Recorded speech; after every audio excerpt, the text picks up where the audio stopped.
island in the Caribbean? It has a nickname, the Pedophile Island. In 2005, the Palm Beach Police Department received reports of young women going to and from his residence. Caribbean ছোট একটা দ্বীপ, নাম little Saint James, যাকে সবাই জানে Epstein island নামে। 72 একরের এই দ্বীপে বিলাসিতার যেন শেষ নেই।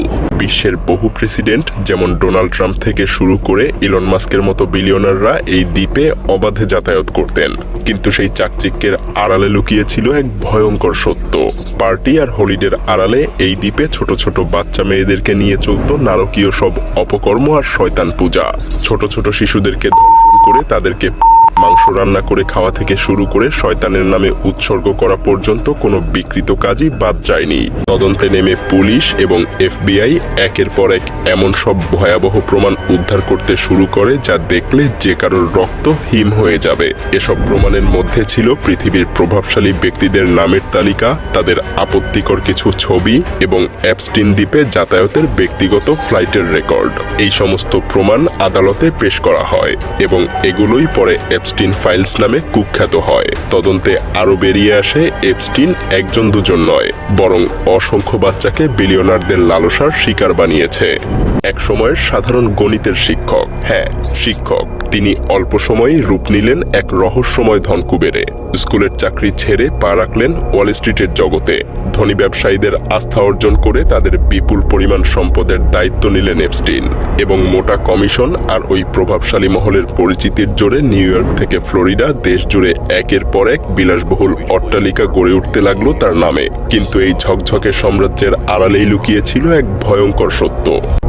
নিজের ক্ষমতা আর অর্থবলকে হাতিয়ার করে এপস্টিন গোপনে স্বীকার করতেন কোমলমতি শিশু আর কিশোরী মেয়েদের।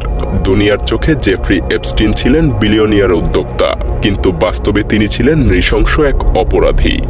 শোনা যায় সেই দ্বীপে জাঁকজমকপূর্ণ পার্টি আর ছুটির আনন্দের আড়ালে আমন্ত্রিত হতো বিভিন্ন দেশের প্রেসিডেন্ট আর বিলিয়নিয়ার অতিথিরা, যারা লিপ্ত হতো এক ঘৃণ্য খেলায়। নিরীহ কমবয়সী মেয়েদেরকে তারা তাদের লালসার শিকার বানাতো।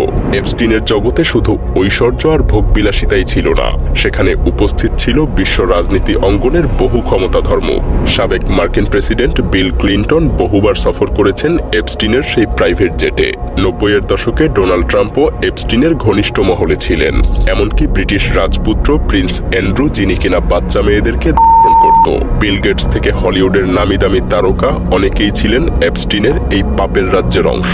এফবিআই যখন এপস্টিনের বাড়িতে তল্লাশি চালায়, সেখান থেকে সিডি আর ফটোর বিশাল গোপন ভান্ডার উদ্ধার করে। এতে সন্দেহ জাগে এপস্টিন হয়তো গোপনে সেই ক্ষমতাবানদের বিকৃত কুকর্মের ভিডিও ধারণ করে রাখতেন, যাতে পরে সেগুলো দিয়ে তাদেরকে ব্ল্যাকমেইল করতে পারে। আর এপস্টিনকে নিয়ন্ত্রণ করতেন ইসরায়েলের মোসাদ। পর্যন্ত প্রকাশিত হয়েছে শুধুমাত্র এপস্টিন ফাইলের 30 লক্ষ পেজের মধ্যে থেকে অল্প কিছু পেজ, যার সিংহভাগ এখনো বাকি। ভাবতে পারছেন বাকি লক্ষ লক্ষ পেজে কি লুকিয়ে আছে? এপস্টিনের মতো এমন আরো হাজারো ফাইলের কথা আজ আর নাই বললাম।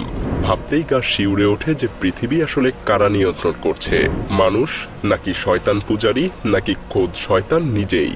আর আপনি যদি এপস্টিন ফাইলস নিয়ে আরো গভীরভাবে জানতে চান, তাহলে কমেন্টে জানাতে পারেন। আপনাদের অনুরোধ পেলে আমরা খুব দ্রুতই এপস্টিন ফাইলসের বাকি অংশ নিয়ে আসার চেষ্টা করব। ধন্যবাদ।